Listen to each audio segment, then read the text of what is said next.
All right, guys, so today we're going to be talking about what it is like to pretty much daily drive a 2024 Mustang Dark Horse and why you might choose the Dark Horse over just a GT. You know, is it worth getting a Dark Horse if you're just going to be using it for driving around kind of like I do? Obviously, we're going to talk about some mods, some things I might be considering, going to the track, stuff like that. So if you guys are hyped for that, drop a like, subscribe. Let's go ahead and hop in, get a cold start, and show you guys what this thing sounds like.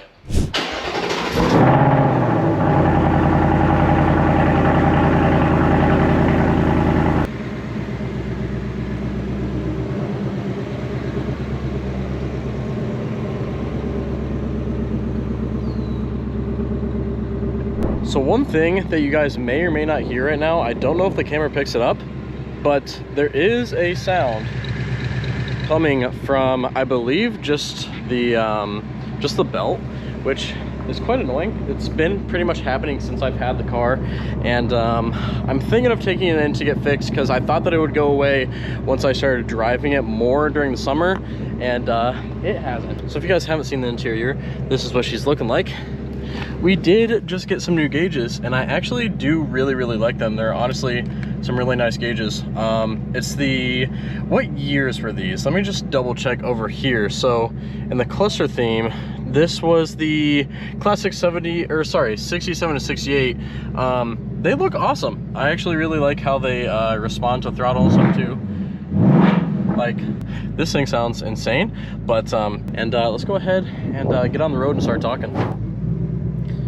So the question pretty much was, you know, what makes the Dark Horse so special and why should you buy it? And pretty much my experience of kind of somewhat daily driving it.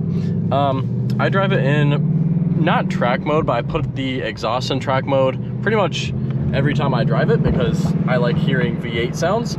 And sometimes I go ahead and switch the steering over to comfort. Honestly, I like the feel of the comfort steering. I know that it doesn't have as much responsiveness, but sometimes that's what you want. You know, if you're just cruising down the highway and you don't need a ton of responsiveness from your steering, you know, you're not going to the track, then the comfort's kind of nice. You know, I can put a little bit of input in and it doesn't just shift the car all around instantly.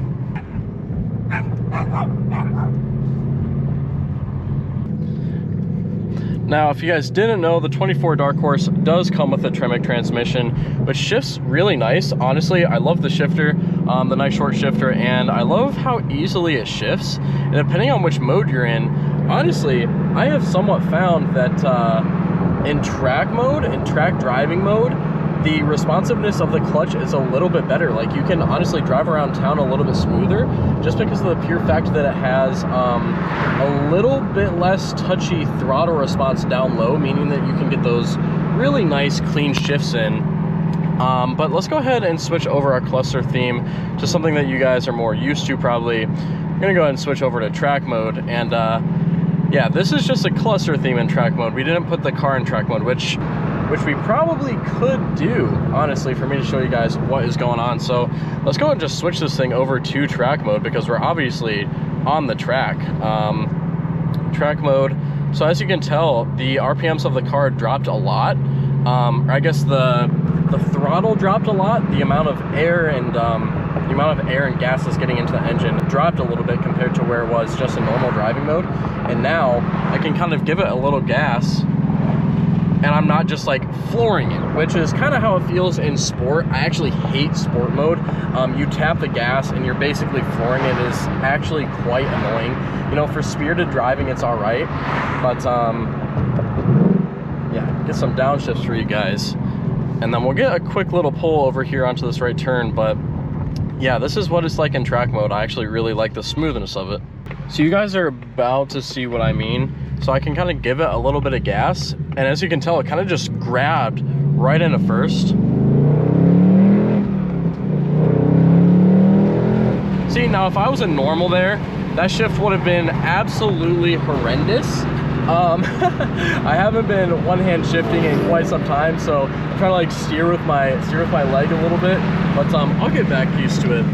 We're gonna see a lot more uploads from this channel, guys. Originally, when I started this channel, I was gonna be kind of going for mainly like review style stuff, which you'll still see some reviews on this channel, But I'm gonna kind of be doing more vlog style stuff like this, where I'm just kind of talking about, you know, what having certain cars is like. I might be test driving some certain cars, flipping some performance cars. That's kind of my goal for the summer, and kind of start building some cool stuff. Obviously, as you guys saw, we just recently did get the S4, which does not sound as good as this. God, my shifts are terrible today. I've been driving that S4 and it's automatic. I gotta get used to the Tremec again. But as I was saying, so let's get to the topic at hand, right? How is it to daily drive a dark horse?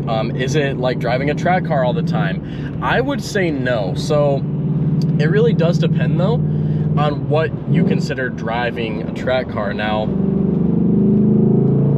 do you get V8 sounds like this to get through red lights? Yes. You do have the power to get through red lights, you know, to drive around town, merge onto the highway. Super, super nice. It's not overly powerful, I wouldn't say. Like, obviously, if you mash it, you're gonna be zooming, but you can drive this thing pretty normally. Now, if you put it in sport mode and you're trying to drive around the country, or drive around the city, not the country road, sport mode is actually perfect for. But if you're driving around the city, putting it in sport mode, not the best thing. I would highly recommend avoiding sport mode at all costs. It honestly just sucks. They might update it with an over-the-air update. I kind of hope they do, because it's just so jerky. It's a very jerky experience to drive the car in sport mode. And you know, sometimes I don't want to have track mode on and have traction control off. Sometimes I just want sport mode, you know, a little bit more throttle response, but not overly responsive. Like, you literally touch the gas and you're flooring it. But let's next talk about miles per gallon. Good old miles per gallon. Doesn't really matter if you're buying a muscle car or a sports car though. That's what you gotta ask yourself. Do you really care about the miles per gallon? Now, I have driven almost 1,900 miles and we are at 12.9 miles per gallon, which did just drastically drop this summer. So last year, before I parked the car, we barely had hit like 1,300 miles or something like that. And I was not really beating on the car all that hard. But now that it is the next year, I've had the car a little bit and it's kind of, you know, been put through its paces a little bit more. I've actually been kind of being a little more aggressive on the pedal, and that will result in that 12.9 miles per gallon. So honestly, I mean, 12.9 is honestly terrible, but you get to hear American V8 sounds in return for all that money that you spend on premium gas. I also put premium gas in this thing, so if that was regular gas, I'd probably be getting only about 12.5 miles per gallon, maybe 12. But as you can tell, we're on a kind of bumpy road right now, and I'm not getting shaken around too much, and I am in track mode, which is the most aggressive suspension setting. I don't know if I should be showing this more or my face more. Let me know what you guys think down in the comments, actually, on if you guys want to see gauges more or just me talking more. You guys might also see some pop-ups of the car, depending on how long it takes me to go get this food. I might stop somewhere and get some cool shots of the car that I might put up while I'm talking. But, I mean, I don't know. Overall, miles per gallon doesn't matter. Back to the topic. Miles per gallon does not matter. Well, let's go ahead and show you guys what it's like from this point of view. Well, we're about to be getting onto the highway up here too. So you'll hear some, you guys will definitely hear some nice V8 sounds.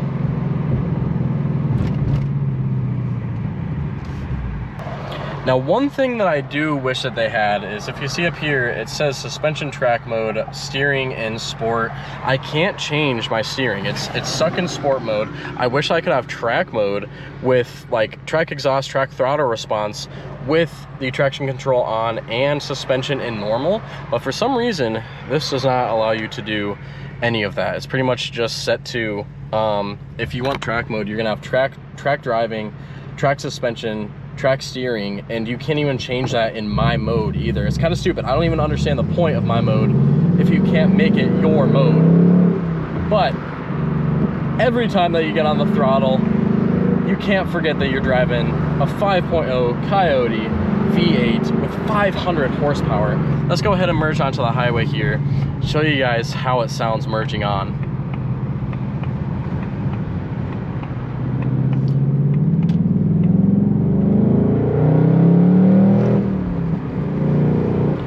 Obviously, we've got people in front of us, so we're not flooring it, but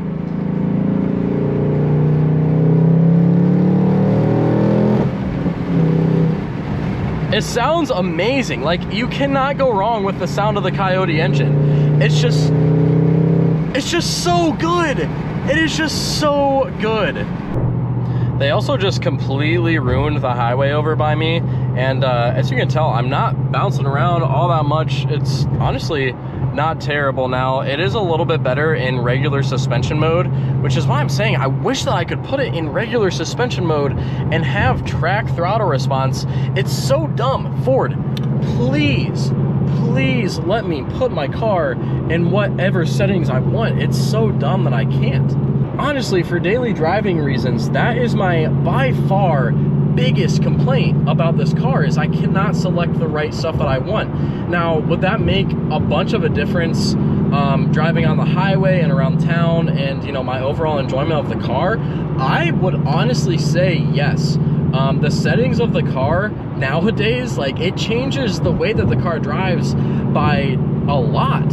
And this car's moving from out in front of us, so let's go ahead and get a couple downshifts here and show you guys how she sounds from inside with the windows up.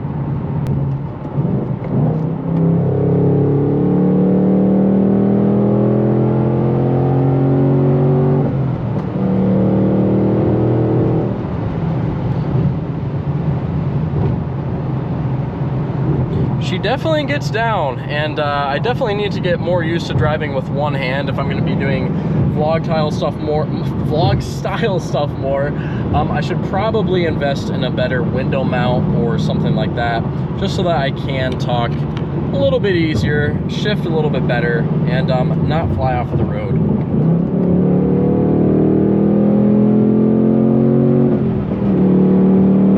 Or you guys could just listen to the sound of this amazing V8. That could work too. And speaking of V8s, we've got a Corvette right in front of us. By Corvette, that's a C6. This thing is probably pretty nice. It looks like it might be a Grand Sport. Let's see. Not a Grand Sport, but pretty nice looking. But overall, as I'm sure that you guys can hear, there's not many rattles in here. There is something loose over there. Don't exactly know what it is. I think I might just need to literally press against that for just a second and we'd be good. Another super annoying thing is this seat right here. Literally, like right here, it just squeaks the whole time right in your ear because where the seatbelt holder is, it doesn't actually hold the seatbelt in, at least for somebody my size. I'm like 5'10", and yeah, it just does not sit at the right spot in the seat. I'm sure you guys can tell I'm talking about it. Kind of rises up, and then this jiggles against the leather, which I'm sure will wear the leather out over time too. But no real complaints other than the stuff that I just went over. No real complaints about daily driving this thing. You know, who cares about miles per gallon? You know, who really cares about being able to set up your own specific settings for driving? I just wish that the presets were a little bit better. Give me one or the other, Ford. Like, make the presets better, or give me control over my own preset, which is what they kind of promised from the beginning, but it just does not do that. You cannot actually customize it. If you do put it in my mode, even if you put it in my mode and you're like, okay, I want to have the actual car, which is down here, that little race car symbol right there, I want to actually have that in track mode. You can't change anything else. Like, the steering will be in sport, the suspension will be in track, so it's like, why wouldn't I just use the preset track mode if I'm gonna be in track mode anyways?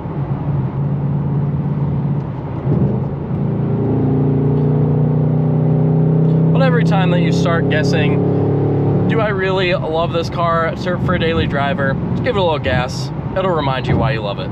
I would for sure say that Ford's build quality has gotten substantially better from the S550 to the X650. Like, there's hardly any, if any, noticeable creaks in here. And if there is, then it's just a quick little press against there and it's gone for the rest of the drive. Like, that's all you need to do. I just did that to that door over there, and now that little buzzing sound that it was making is completely gone. Like, I can press against the dash, nothing. Press down here, no creaks. Press over here, no creaks, no creaks. Like, it is very, very well built. no creaks on the steering wheel. You might have actually heard a little creak when I originally pressed it, which is kind of surprising. I never noticed that.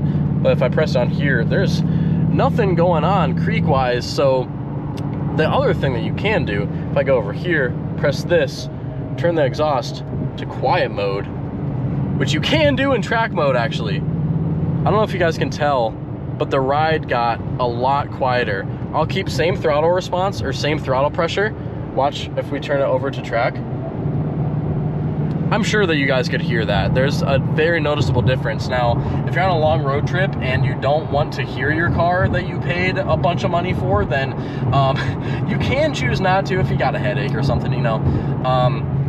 Sometimes, I've honestly probably put it in quiet mode maybe twice. Very, very useful for driving past cops though. Anytime that I'm driving past a cop, I don't want any attention. I just throw it right into quiet mode, and right after I'm, I don't know, half a mile away from the cop, back to wide open, track mode exhaust. I think that's the best way to do it. But we're about to be getting off of the highway.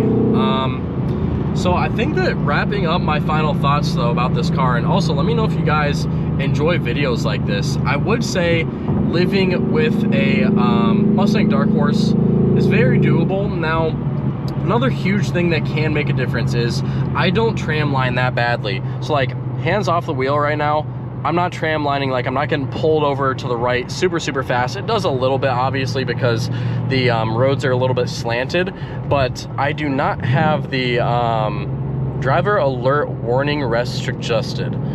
What does that mean? Driver alert warning rest adjusted. It's saying that I need a rest. I've only been driving 20 minutes. I feel great. But what I was saying is the I do not have their drive. But back to what I was saying, I do not have the handling pack Dark Horse. I just have the regular Dark Horse, so the wheels are not as wide and the suspension is a little bit nicer. Now, if you went ahead and got the handling pack, which I personally recommend to not do, then you're obviously going to have a little bit more of a rough ride. You're going to be tram lining a little bit more. It might be a little bit more fatiguing to kind of just drive normally.